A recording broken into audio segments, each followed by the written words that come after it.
चलिए, तो आपकी जो एक्सरसाइज 4.1 है, इसका आपका जो क्वेश्चन नंबर 2 है ना, इसमें आपको द्विघात समीकरण बनाना सीखना था, जिसके 2 सवाल मैंने पिछले वीडियो में करा दिए, डिस्क्रिप्शन में लिंक दूंगा। अब जो तीसरा क्वेश्चन है आपका, जो है कि रोहन की माँ उससे 26 वर्ष बड़ी है, यहाँ से क्वेश्चन शुरू है। चलिए, तो बढ़िया से पहले बोर्ड पे लिखते हैं और तीसरा और चौथा क्वेश्चन दोनों को हम अच्छे से समझ लेते हैं।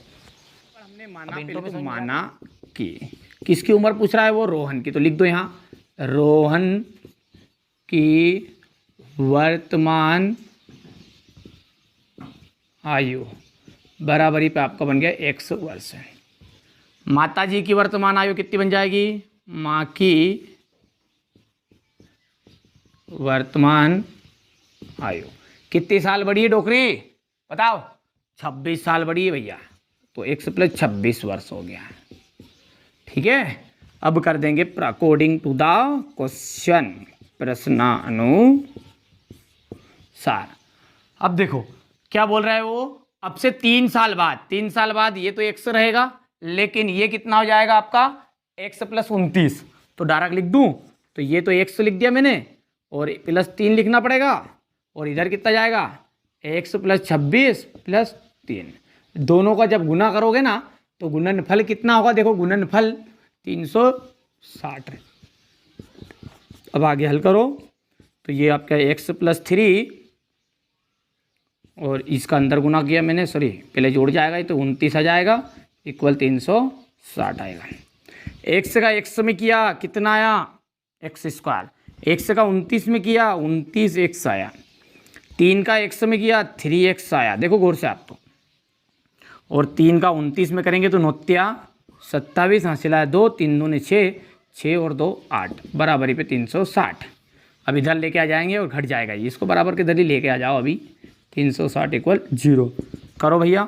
तो ये बन गया आपका, देखो x² तो यही है, 29 और 3 हो गया 32x, और 360 में से 87 घटा दो, तो 10 में से 7 गया तो 3, 15 है, तो 15 है, तो ये 9 10 11 12 13 14 15, 7 बच गया है और 273 बच गया।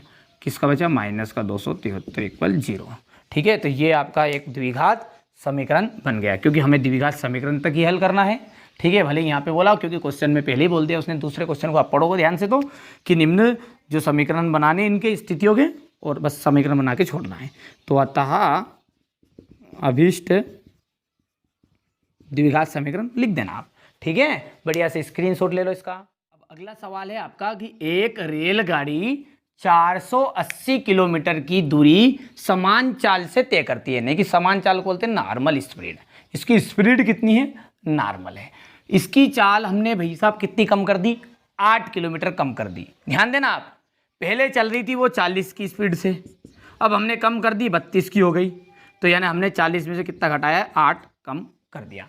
तो उसी चाल को तय करने में अब ज़्यादा समय लेगी, तो भैया सही बात है यार दादा, वो 40 की स्पीड से कर रही थी तो थोड़ा ज़्यादा जाएगी, अब तूने कम कर दी तो कम में समय तो ज़्यादा ही लेगा क्या, नहीं। ठीक है, तो बस इसको हल करना का ट्रिक मैं बताता हूँ आपको, इस तरह के क्वेश्चन आपके एग्जाम में जरूर आता है, इससे मतलब नहीं कॉम्पिटिशन में भी आएंगे, तो बहुत सिंपल है, सरल तरीके से बताऊँगा, देखना। ठीक है, देखो यहाँ पर पहले तो आप उस चाल को मानो, किसकी चाल, माना कि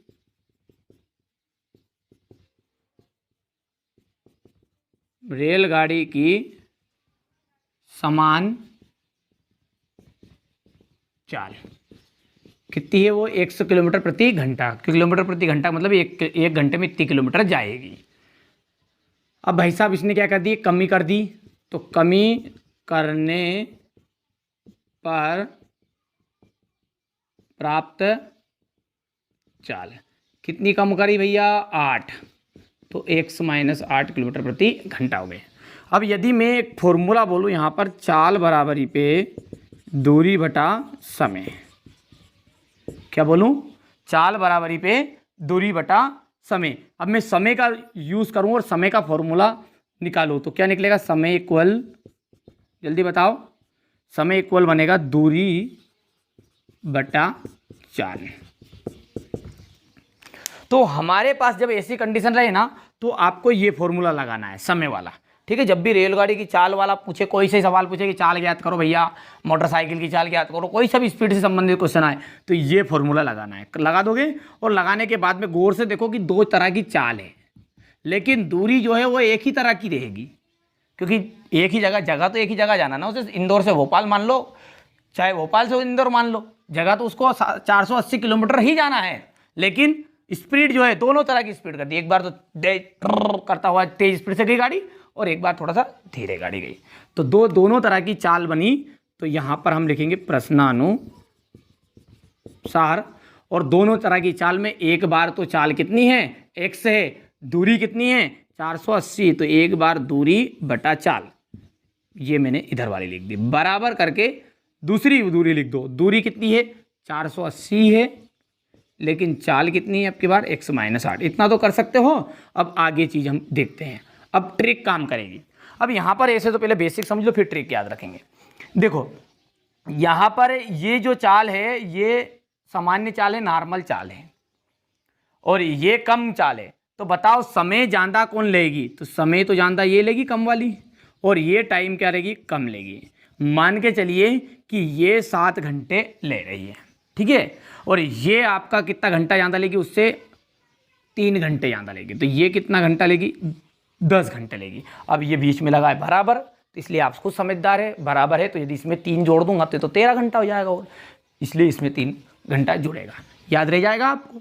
अब रही बात कुछ समझ में ना आए तो ट्रिक लगाओ। ट्रिक यही है कि जिसके बटे में केवल x वाला रहेगा, नहीं नॉर्मल चाल वाला, बस उसी में जोड़ना है घटाना है। वो बोले 3 अधिक, तो 3 किस तरफ जोड़ोगे, जिसके बटे में केवल x रहेगा, ठीक है, यानी कि नॉर्मल चाल रहेगी। कर लोगे भैया, अब इसको हल कर लो बस, और क्या, खत्म हो सवाल। तो इसका 3x हो जाएगा, 480 + 3x इक्वल, बटे में तो x है, और ये 480 और बटे में जाएगा आपका x - 8। अब x - 8 को इधर लेकर आ जाऊँ, तो ये आपका हो गया x - 8, और ये हो गया 480 + 3x इक्वल, ये है 480x।